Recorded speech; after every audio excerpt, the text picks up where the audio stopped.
silent yet clear. It's an intricate system that non-speakers find very hard to imitate, let alone understand. Speech balloon example. A Hadza person's name might contain a click sound that isn't written in English. It's a sound, not a letter. For example, Zany or Oma, note, the symbols like or represent different types of clicks. Globe showing Europe-Africa linguistic significance. The Hadza language is considered a linguistic isolate, meaning it's not closely related to any other known language family. It is spoken by fewer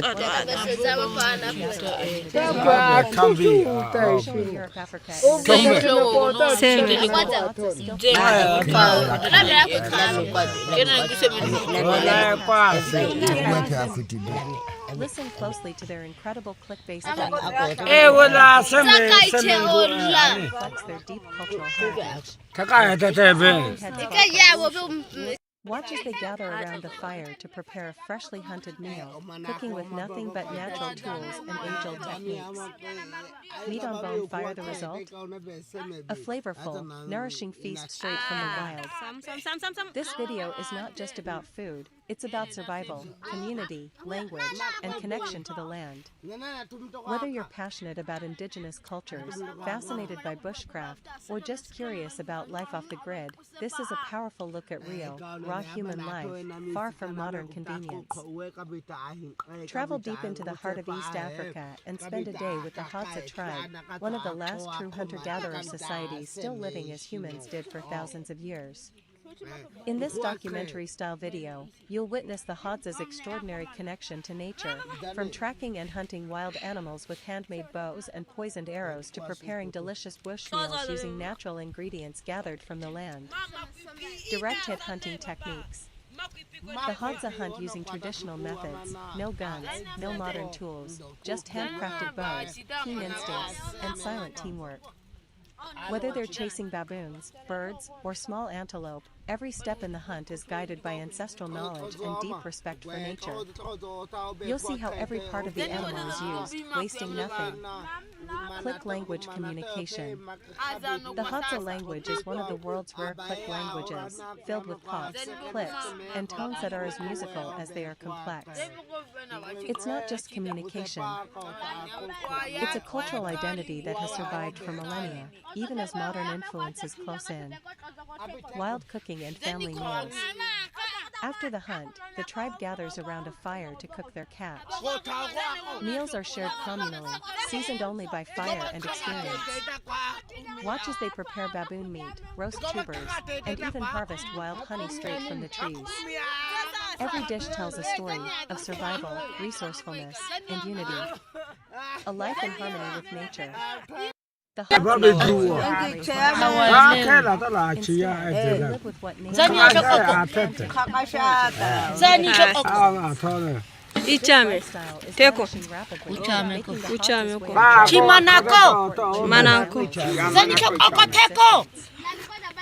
The Tupa tribe men, warriors, cattle keepers, and protectors of the land.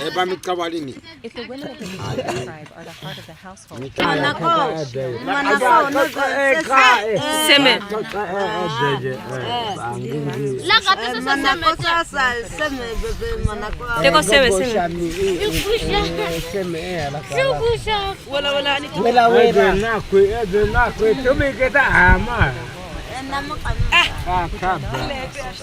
but also a symbol of It's up. Come on, defend them from predators and navigate the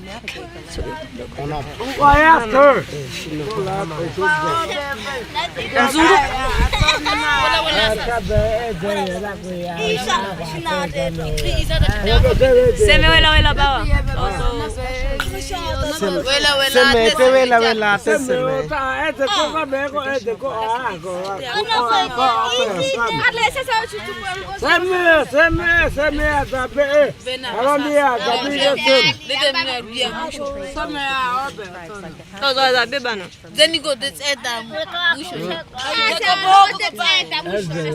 Then you go shut your mouth. I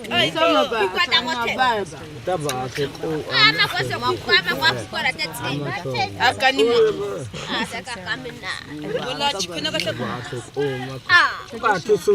Often older men who prepare medicine and offer spiritual guidance. Providers. In the arid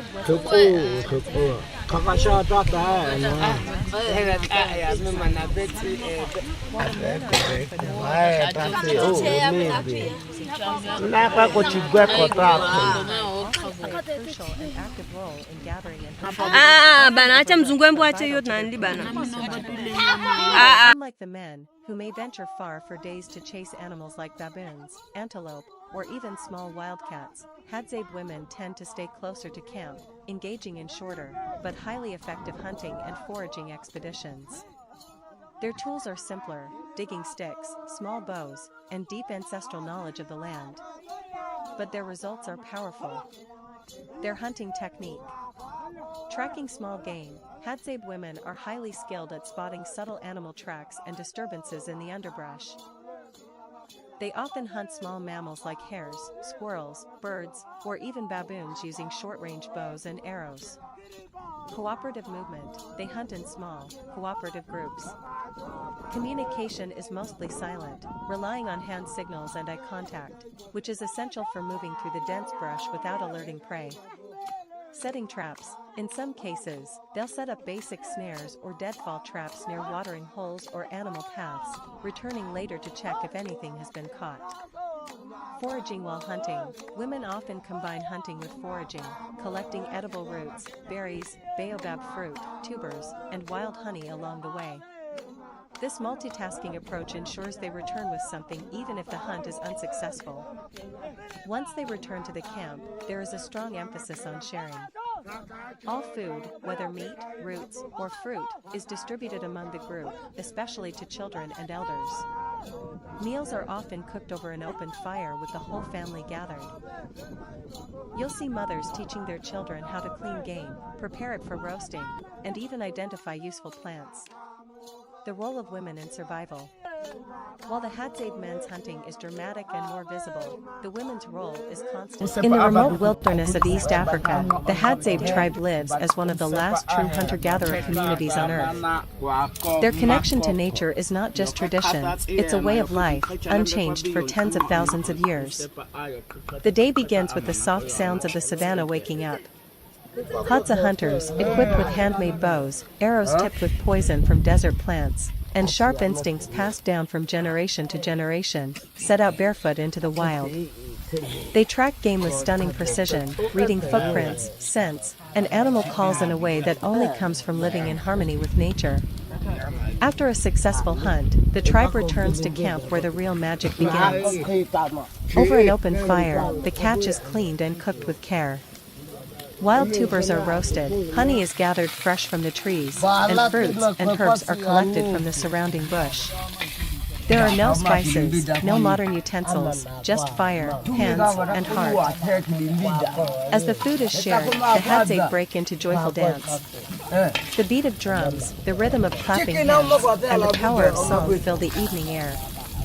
Dancing is more than celebration, it's storytelling, it's community, it's their soul. Young children watch, learn, and join in. Elders lead with grace, passing down knowledge without books or screens, only through doing, seeing, and feeling. There is no electricity, no Wi-Fi, no concrete buildings. Yet here in the wild, under the stars, is a life full of connection, peace, and purpose. This is the Hadza, pure, wild, human. Witness the beauty of hunting, cooking, dancing, and eating in perfect harmony with the earth. The night fire was born, extended sleeping story. Perfect for a bedtime tale filled with wonder, peace, and ancestral comfort.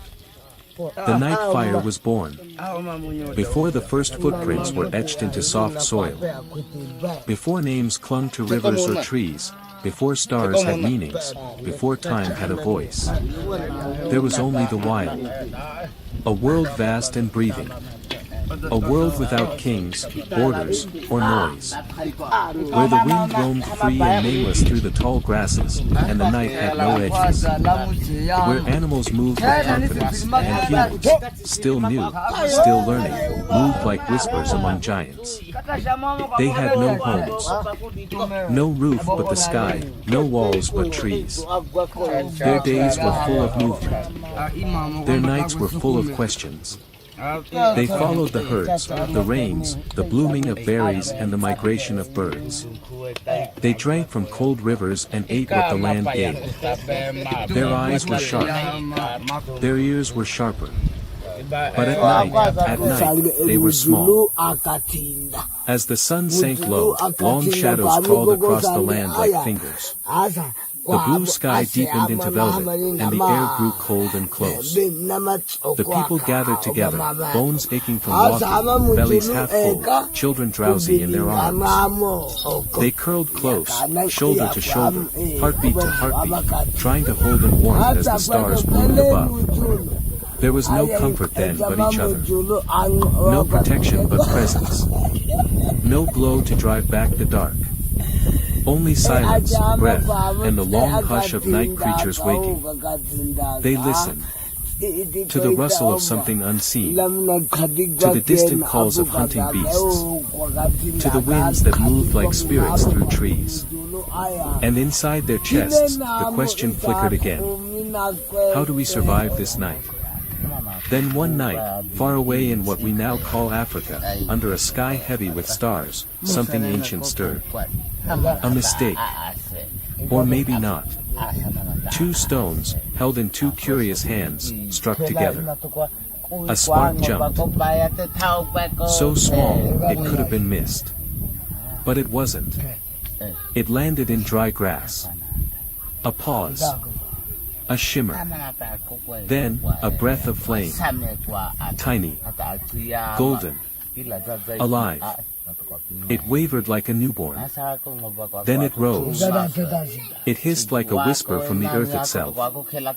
And for the first time since humans had walked the land, the night answered them back, with light. The people gathered close, astonished. They had seen light before, the sun, the moon, the stars. But this was different. This light belonged to them. It kissed their skin with warmth. It painted the ground with moving shadows. It drove the cold from their bones and the fear from their hearts. The beasts in the dark paused. They smelled the heat. They felt the shift. And slowly, carefully, they stepped back. The humans had found something new. Something powerful. At first, they watched the fire like it was a spirit, alive and unknowable. They didn't try to control it. They offered it dry wood and sat in awe as it grew, as it danced, as it hummed. Then slowly, they began to learn.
Hapo hizo aseme amana.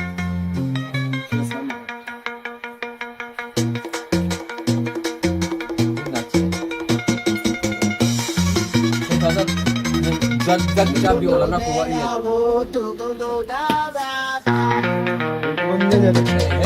Lekuk ke?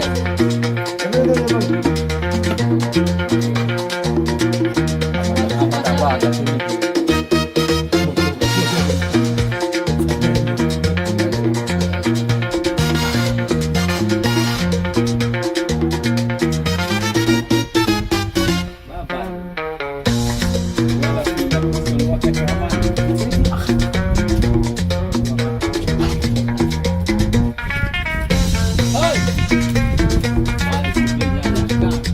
Apa tadi?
Go kai muna.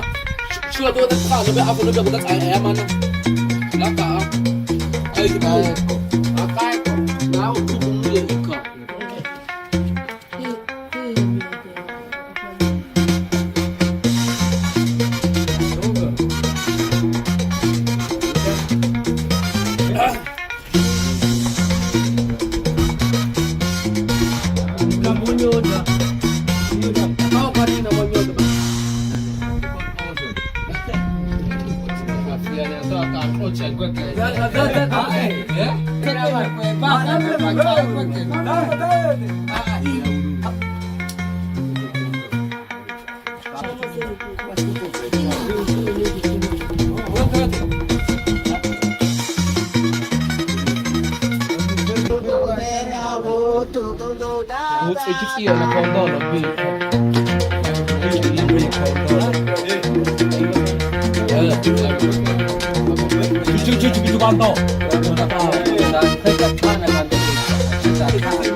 da